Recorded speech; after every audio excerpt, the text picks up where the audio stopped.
The sky was the color of dying embers, burnt orange bleeding into the approaching dusk. The trees stood like silent sentinels, their twisted branches reaching upward as if clawing at the last traces of daylight. Mark Evans adjusted the straps of his backpack and took a slow breath, standing at the mouth of the Black Hollow woods. The trail before him was well worn, but impossibly dark. The deeper it stretched, the more the light seemed to disappear, swallowed whole by the endless trees. He had been planning this trip for weeks, 3 days alone. No people, no noise, just the forest. At least that was the plan. His phone buzzed, a single message from Alex. "Be careful, no one who gets lost there comes back the same." Mark scoffed, shaking his head. Old ghost stories. That was all they were. Locals loved to talk.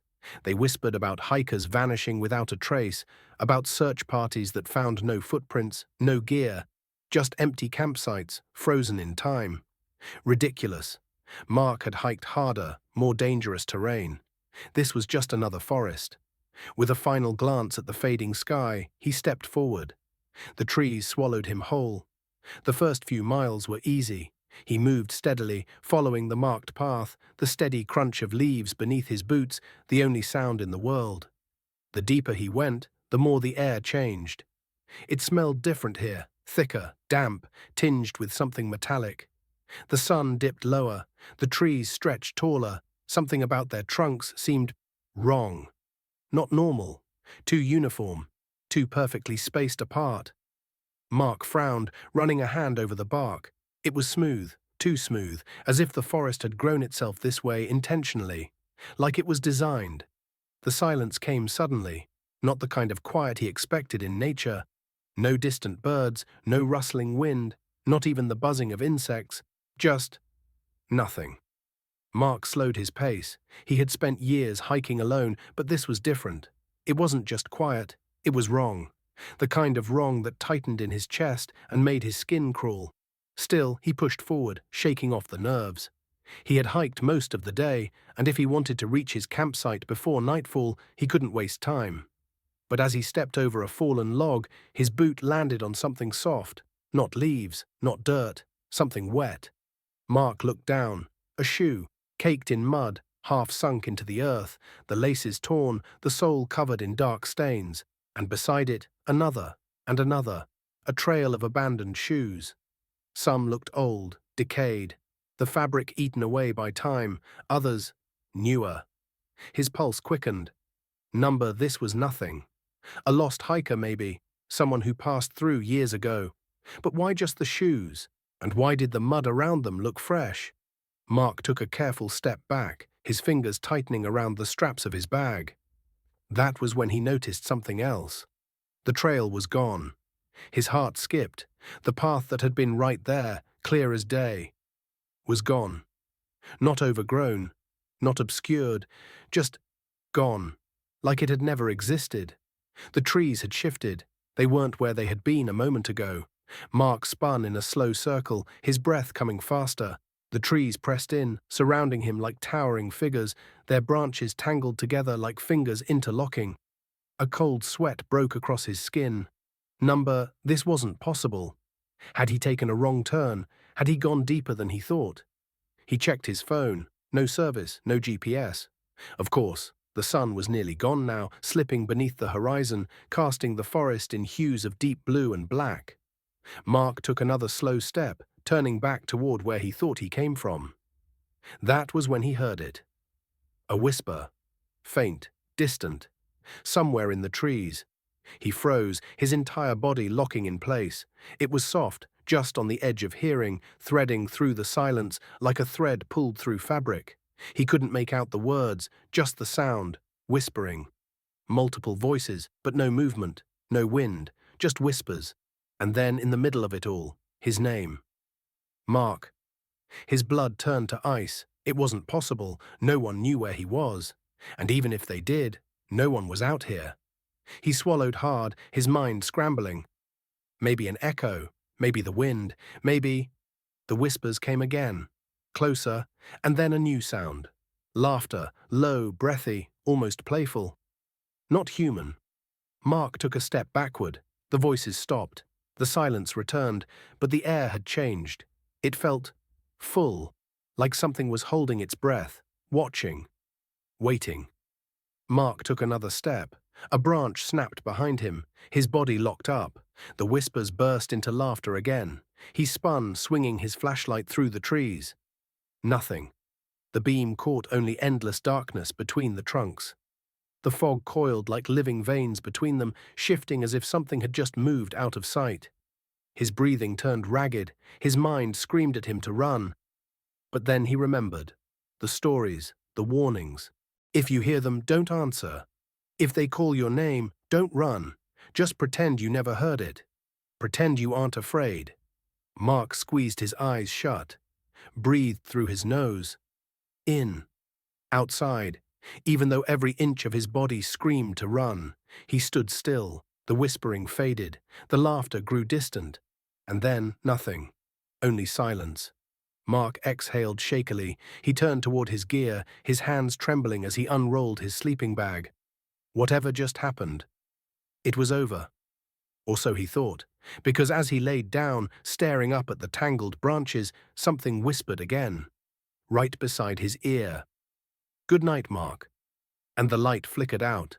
Darkness settled over the forest like a shroud, thick and suffocating. The moon was hidden behind a veil of mist, casting the trees into jagged silhouettes. Mark lay frozen in his sleeping bag, his breath shallow, his fingers clenched around his flashlight.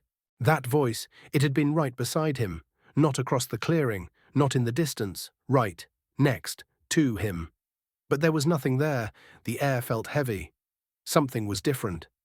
He had been here for hours, but now it was as if the forest had come alive. The ground pulsed beneath him, as though the roots of the trees were shifting, adjusting. The silence was not empty, it was watching him. Mark swallowed hard, forcing himself to sit up. He flicked his flashlight back on. The weak glow illuminated the trees, but the light felt muted, swallowed by the dark, as if it barely reached beyond his fingertips. His gut told him one thing. He was not alone. And then, the whispering returned. Software, many voices. They spoke in a strange, rhythmic cadence, words he could not understand. Then, through the endless whispers, one voice cut through. It was his own. "Mark, don't be afraid." A wave of nausea rolled through him. It had copied him. It wasn't an echo. It wasn't his imagination. Something was speaking in his voice. His throat tightened. And then, from the void of trees, another sound came. Footsteps, slow, deliberate, right behind him. Mark squeezed his eyes shut, the warnings flashing through his mind. Never answer them. Never turn around if you hear footsteps behind you. If the trees start moving, leave immediately. He had already broken the first rule. He gritted his teeth. Do not turn around. The footsteps stopped. The whispers ceased. For a moment, nothing. Then an exhale. Cold air brushed against the back of his neck. Something was standing right there. His chest burned from holding his breath. His hands trembled. The presence lingered, stretching the silence too long. Then, a low, distorted chuckle. The voice was warped, shifting between pitches, as if many people were laughing at once. Mark's heart slammed against his ribs. Do not turn around. He clenched his jaw. His body wanted to run, to get up and sprint as fast as he could, but his mind screamed otherwise. If he moved, if he even flinched, it would know. The whispering returned, but this time it was different. Closer, directly in his ear. You broke the rule. Something brushed against his shoulder. Mark jerked away instinctively. He had broken another rule. He had reacted. A sharp breath escaped him, and just like that, the thing behind him moved. The footsteps rushed forward, straight toward him. Mark threw himself out of the sleeping bag, scrambling backward, barely keeping hold of his flashlight. He pointed it wildly into the trees, heart pounding, breath ragged. But nothing was there. Just trees. Just shadows. But he knew something was standing just beyond the reach of the light. Watching. Waiting. He grabbed his backpack with shaking hands, zipping it up fast. He had to move. But as he turned to leave, his beam of light caught something carved into the tree beside him. It hadn't been there before. Running makes them follow. His stomach twisted. This was not just a warning. This was a message meant for him. The realization slammed into him. They knew. They had been waiting for him to break the rules. His hands clenched into fists. He had to think, had to stay in control.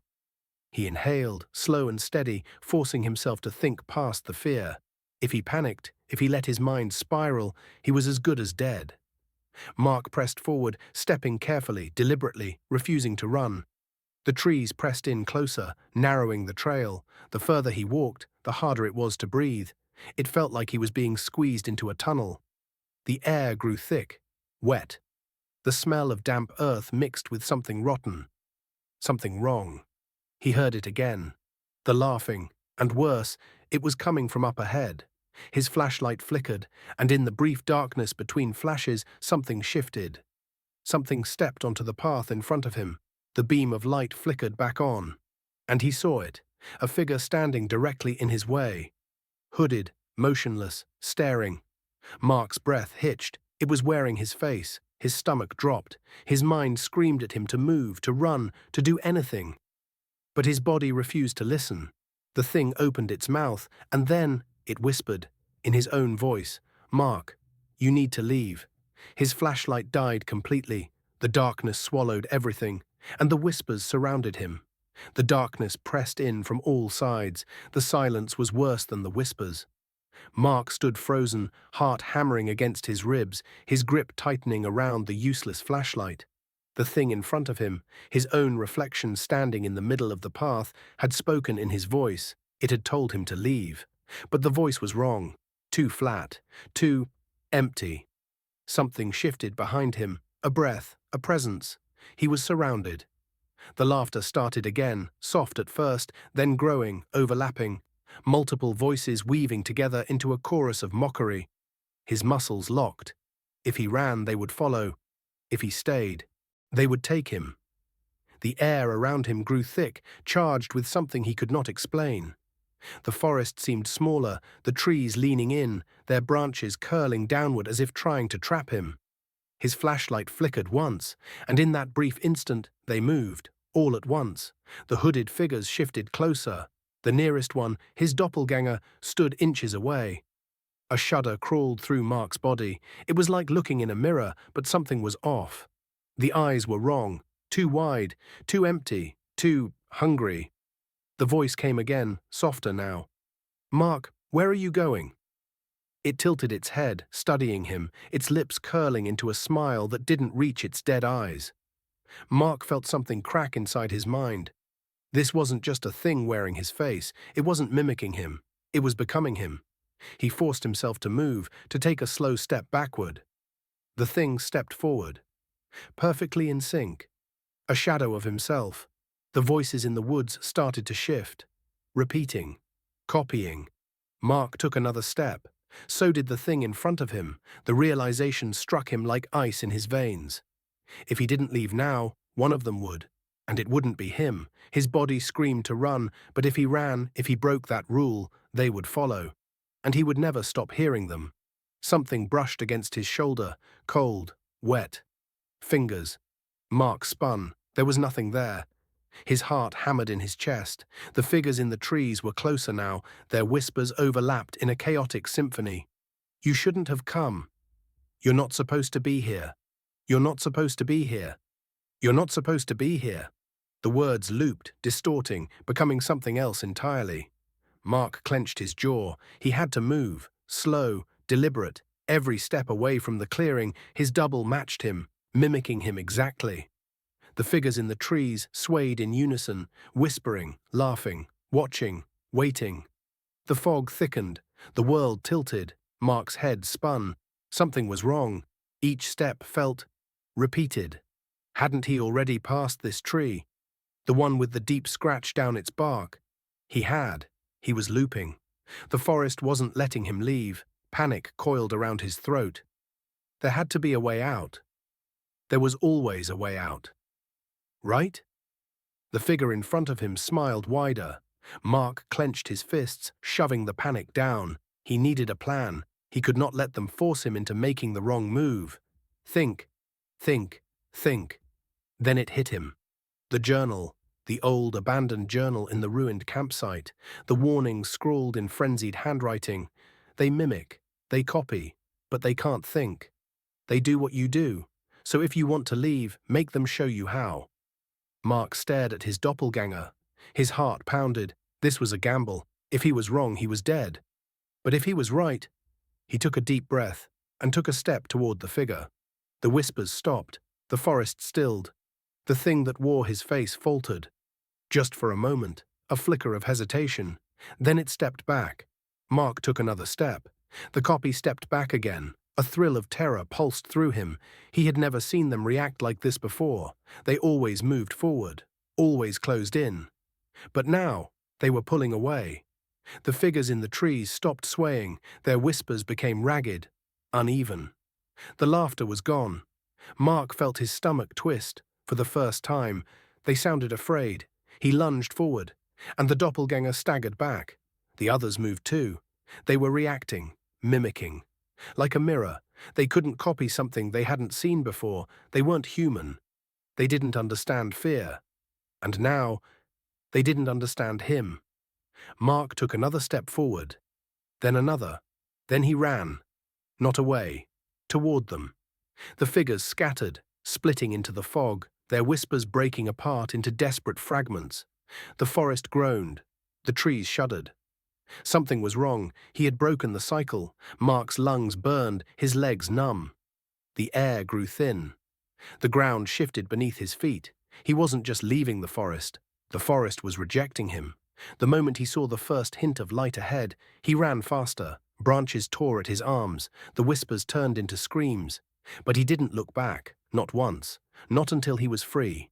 He burst through the tree line and collapsed onto the road. Gravel bit into his palms. His chest heaved. Silence, no fog, no whispers, just silence. He had done it. He had escaped. But as his breath steadied and the night air cooled his sweat-drenched skin, he realized something. The trees were still. The forest was watching, waiting. And then, from the darkness behind him, a whisper. Software amused. "Mark, where are you going?" Mark's breath came in short, ragged bursts. His legs trembled as he stood there, barely on the edge of the tree line. The road stretched ahead, empty, untouched. The wind didn't blow, the leaves didn't move. The forest behind him, silent, except for the whisper. "Mark, where are you going?" His stomach twisted into a knot so tight it hurt. That voice, it was his voice. He turned slowly, not wanting to, praying he wouldn't see what he already knew was there. And there it stood, hooded, shrouded in darkness, but he could see its face now. His face. Only the features were wrong, stretched in ways they shouldn't be. The eyes were too wide, the mouth curling up just a little too much at the edges. It stood with one foot still inside the woods, one foot just beyond the tree line. Like it was waiting for him to make a mistake. Mark swallowed against the dryness in his throat. He wasn't supposed to have made it this far, that much was clear. They had expected him to run blindly, to get lost in their cycle of tricks and loops, until he became part of whatever game they played. But he had broken it. They weren't sure what to do with him now. And that terrified him, because it meant they were choosing. The thing that wore his face took a slow step forward. Mark backed away. His foot hit the pavement. Something about that seemed to upset it. The trees shuddered as if the entire forest had exhaled all at once. Mark forced his voice to stay steady. "What do you want?" The thing smiled. "You already know." The voice was just close enough to be familiar, but just off enough to make Mark's skin crawl. It wasn't an answer, but it didn't need to be. He did know. And that was the worst part. The forest had never wanted him to leave. It wasn't about killing him. It was about replacing him. Something had to stay. The trees behind the figure groaned, shifting.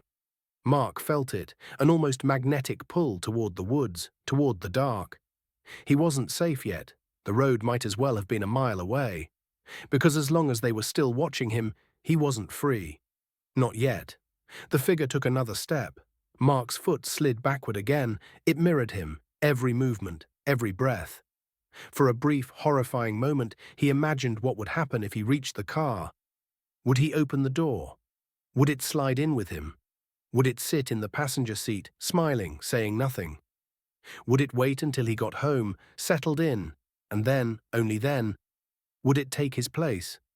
Number he couldn't let it follow him. Not out here, not into the world. The whispers started again, from all around him, not just behind him now, but ahead, to his left, to his right. He was surrounded. Come back, Mark. You shouldn't be here. Stay, stay, stay. The words overlapped, merging, turning into something else entirely. Not voices, just sound, just the forest breathing, and it was waiting for him to make the wrong move. His fingers twitched. He was close to the road. But close wasn't enough, not until the forest chose, not until it decided who was leaving and who was staying. The figure in front of him, the one that wore his face, tilted its head. You shouldn't have come here, it whispered. Mark didn't answer. He knew better now. Then it did something new, something the others hadn't done before. It reached out its hand, palm open, waiting, like an offer, like a choice. Mark felt his stomach turn. If he took it, what would happen? Would he wake up tomorrow still himself? Would he ever know if he had changed? Or would the real him be left behind in that forest, screaming silently inside something else's skin? The whispers grew louder. He had to choose. He did the only thing he could think to do. He turned and he ran. Straight toward the car, the voices shrieked, the forest roared, the road, just feet away, rippled like water. Like the world itself was trying to pull him back. He ignored it. He threw himself forward, fingers grasping for the car door, and then the voices stopped. Silence. Just like that. The moment his hands touched the metal, it was gone. The whispers, the figures, the breathing, the forest, empty. He turned, panting, the thing that had been following him, gone. No sign of movement, nothing but still trees and a distant, indifferent night sky. For the first time, Mark felt something close to relief. His hands trembled as he fumbled for the keys. He needed to get out of there. He shoved the key into the ignition. The engine roared to life. The headlights flickered on, illuminating the empty road ahead. And just before he pressed the gas, something moved in the rearview mirror. His stomach dropped, a shape in the back seat. Silent, still, waiting. He didn't turn, didn't breathe, didn't move. The headlights flickered again, and in the dim reflection, just before the lights came back on, his own eyes stared back at him, smiling. Mark's fingers hovered over the ignition key, his breath locked in his chest. The silence inside the car was suffocating, pressing down on him like the weight of the entire forest. The thing in the back seat was not moving, but it was there. He could feel it, watching, waiting. The only thing separating them was a thin veil of reflection in the rearview mirror. And it was smiling. His grip on the steering wheel tightened until his knuckles turned white. The air inside the car felt wrong, too still, too thick, as if the oxygen had been replaced with something else, something not meant for human lungs. A voice, low and almost amused, drifted from the back seat. "Where are you going, Mark?" A chill spread through his spine like ice water. He didn't answer, couldn't, wouldn't. He knew the rules. Never answer, never acknowledge it, never let it know you hear it. But the problem was, he had already broken that rule. The smile in the reflection widened, stretching too far, revealing too many teeth. The headlights flickered. For a second, just a second, everything inside the car went black. Total smothering darkness. And when the light returned, the thing in the back seat was closer. It wasn't sitting anymore. It was leaning forward, grinning, its mouth not moving, but the voice still came. "You left something behind." Mark's pulse thundered in his ears. His brain screamed at him to floor it, to get out now, but his body refused to obey. What did it mean? Left something behind. He wanted to believe it was a trick, a last attempt to lure him back, but deep in his gut, a sinking realization took root. It wasn't lying, not completely. His mind scrambled to remember the final moments before he had reached the car. The forest pulling at him, the voices screaming, the reflection in the headlights, and then the way everything had just stopped. Too suddenly, like the moment his fingers touched the metal of the car, they had decided to let him go. Or rather, They had decided that something else had already taken his place. Mark exhaled shakily. The Whispers had rules. They didn't just hunt, they replaced. One leaves, one stays. That was the trade, that was the price, and yet he had left, which meant something had stayed, something of his. The thing in the back seat tilted its head just slightly, as if waiting for him to figure it out, to realize why he wasn't free. Then, ever so slowly, it whispered, "Mark, what are you?" His stomach twisted into knots so tight he thought he might vomit. His own reflection in the mirror had changed. The face staring back at him, it was his, but not his. The eyes, too dark. The expression, not quite right. Like something was wearing his skin, but not entirely fitting into it. A sudden rush of nausea hit him. A new, horrific thought crept into his mind, one he didn't dare entertain, but couldn't ignore. Had he really made it out of the forest? Or had the Whispers let him believe he had, just long enough for him to bring something else back with him? The thing in the back seat must have seen the realization dawn on his face, because it started to laugh, a deep, guttural, inhuman sound. And that was when the smell hit him, a thick metallic scent, rotting wood and wet earth, the smell of the forest, inside the car, as if it had followed him, as if he had brought it with him. He couldn't take it anymore. His hands shook as he jerked the car into drive, slamming his foot onto the gas. The tires screeched as the vehicle lurched forward, speeding down the empty road. Faster, faster. The trees blurred past in streaks of black. The lights above flickered, warping in his peripheral vision. He couldn't stop. Wouldn't stop. Not until he was far, far away from whatever had just crawled into his car. The thing in the back seat didn't try to stop him. It didn't move, didn't react. It just sat there, watching. 10 miles, 20, 30. Mark didn't slow down, didn't dare look in the rearview mirror again, didn't dare acknowledge what he already knew, that no matter how far he drove, that thing wasn't going anywhere. Because he had already brought it home. The sky was starting to change. Faint streaks of pale grey bled through the inky blackness, signaling the slow, creeping arrival of dawn. Mark had been driving for hours, or maybe minutes. Time had started to lose its shape somewhere between the first mile and the 20th. His hands ached from gripping the wheel. His foot never left the gas pedal. He didn't care where he was going. He just needed to get away. But no matter how far the road stretched, the feeling never left him. That sensation, the heavy, crushing certainty that he was not alone. The thing in the back seat hadn't moved. Not once. It just sat there, its presence filling the small space behind him like a sickness. Mark hadn't looked at it since the first time. He wouldn't, couldn't, because he knew if he did, it would be closer. And if it got too close, well, he didn't know what would happen, and he didn't want to. The city finally came into view. Buildings, lights, signs, civilization. The sight should have given him relief, should have made him feel safe. It didn't. Because nothing had changed, not the smell, not the cold grip in his stomach, not the whispers echoing faintly beneath the hum of the car's engine. Whatever he had left behind in those woods, it had followed him home. Mark pulled into his apartment complex, killing the engine. For a brief, horrifying second, the silence felt louder than the sound of the road, like the car had been the only thing keeping something at bay. And now, sitting here in the dark parking lot, with the street lamps buzzing overhead, he felt it. Watching, waiting, still there. Still inside the car, his fingers hovered over the door handle. Every instinct screamed at him to get out, run, find someone, make sure he wasn't losing his mind. But another quieter voice whispered something else, something much, much worse. What if you never actually made it out? Mark's breath hitched.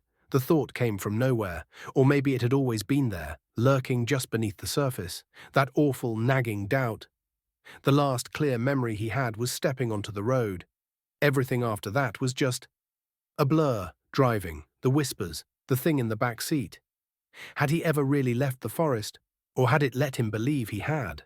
Had it let him drive all this way, just so he wouldn't question it until it was too late? A soft chuckle came from the back seat. Low, amused, like it knew, like it had been waiting for him to finally figure it out. He squeezed his eyes shut. "No," he whispered. "No, no, no." Another laugh, and this time he felt it. Close, too close, right behind his ear. His body reacted before his mind could catch up. The door slammed open, and he practically threw himself onto the pavement. The street was empty, silent. The cold air hit his face, his arms, his chest. He was here. This was real. The apartment complex was real. The car was... His gaze snapped back, and his stomach dropped, because through the windshield he saw something that almost made his heart stop. The back seat was empty. The car was still running.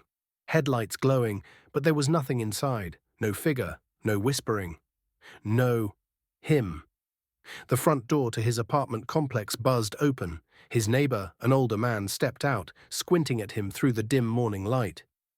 "You all right, kid?" Mark opened his mouth to respond, then stopped. His neighbor's face shifted, not physically, not in any way a normal person would notice, but Mark noticed. Something in his eyes, something too dark, too knowing.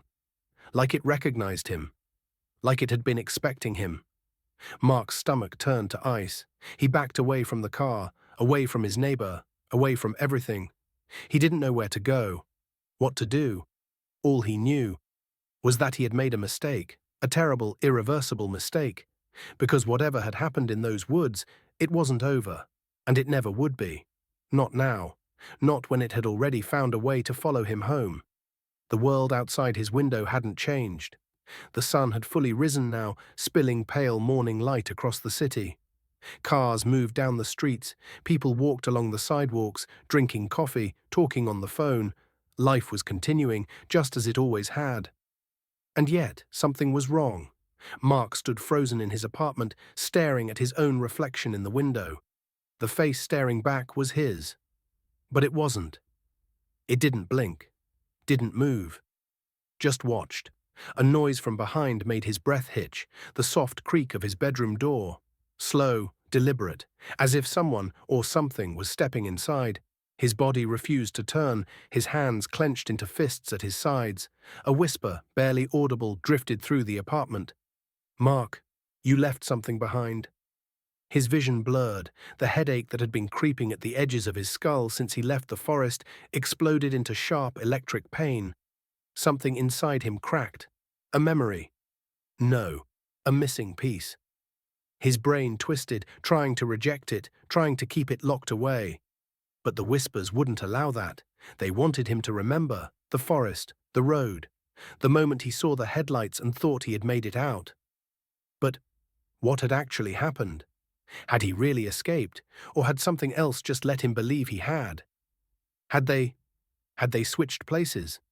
His reflection finally moved. It tilted its head, its lips curling into something too close to a grin. And in that instant, Mark knew he hadn't left the forest. He was still there, still trapped among the trees, still listening to the whispers, still running. This apartment, this world, this life, it wasn't real. It was just a mask. A skin worn by something else, something that had stepped into his place. And now, it was looking right at him. His breathing turned ragged, his body trembled. The door behind him creaked open further. Footsteps, slow, software, something moving toward him. But he already knew what he would see if he turned around. He already knew who it would be. Himself. The real him. Still trapped, still desperate to get out. Not the cold grip in his stomach. Not the whispers echoing faintly beneath the hum of the car's engine. Whatever he had left behind in those woods, it had followed him home. Mark pulled into his apartment complex, killing the engine. For a brief, horrifying second, the silence felt louder than the sound of the road.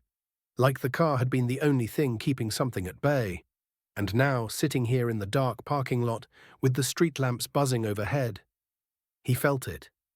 Watching, waiting, still there. Still inside the car, his fingers hovered over the door handle. Every instinct screamed at him to get out. Run, find someone, make sure he wasn't losing his mind. But another quieter voice whispered something else, something much, much worse. What if you never actually made it out? Mark's breath hitched. The thought came from nowhere, or maybe it had always been there, lurking just beneath the surface. That awful, nagging doubt. The last clear memory he had was stepping onto the road. Everything after that was just a blur. Driving, the whispers, the thing in the back seat. Had he ever really left the forest, or had it let him believe he had? Had it let him drive all this way, just so he wouldn't question it until it was too late? A soft chuckle came from the back seat. Low, amused, like it knew, like it had been waiting for him to finally figure it out. He squeezed his eyes shut. "No," he whispered. "No, no, no." Another laugh, and this time he felt it. Close, too close, right behind his ear. His body reacted before his mind could catch up. The door slammed open, and he practically threw himself onto the pavement. The street was empty, silent. The cold air hit his face, his arms, his chest. He was here. This was real. The apartment complex was real. The car was. His gaze snapped back, and his stomach dropped, because through the windshield he saw something that almost made his heart stop. The back seat was empty. The car was still running. Headlights glowing, but there was nothing inside. No figure, no whispering. No him. The front door to his apartment complex buzzed open. His neighbor, an older man, stepped out, squinting at him through the dim morning light. "You all right, kid?" Mark opened his mouth to respond, then stopped. His neighbor's face shifted, not physically, not in any way a normal person would notice, but Mark noticed. Something in his eyes, something too dark, too knowing. Like it recognized him. Like it had been expecting him.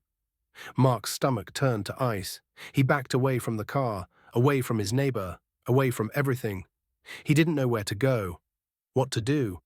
All he knew was that he had made a mistake, a terrible, irreversible mistake, because whatever had happened in those woods, it wasn't over, and it never would be. Not now, not when it had already found a way to follow him home. The world outside his window hadn't changed. The sun had fully risen now, spilling pale morning light across the city. Cars moved down the streets, people walked along the sidewalks, drinking coffee, talking on the phone.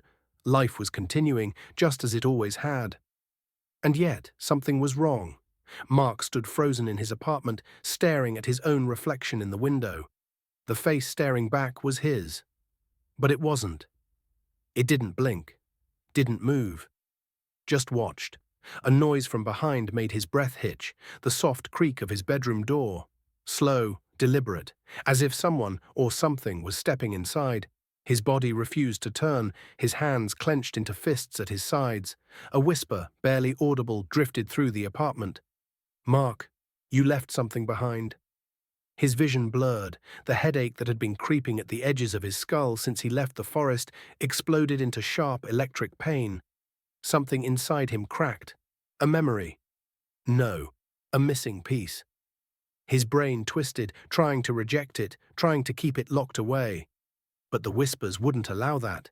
They wanted him to remember the forest, the road, the moment he saw the headlights and thought he had made it out. But what had actually happened? Had he really escaped, or had something else just let him believe he had? Had they switched places? His reflection finally moved. It tilted its head, its lips curling into something too close to a grin. And in that instant, Mark knew he hadn't left the forest. He was still there, still trapped among the trees, still listening to the whispers, still running. This apartment, this world, this life, it wasn't real. It was just a mask.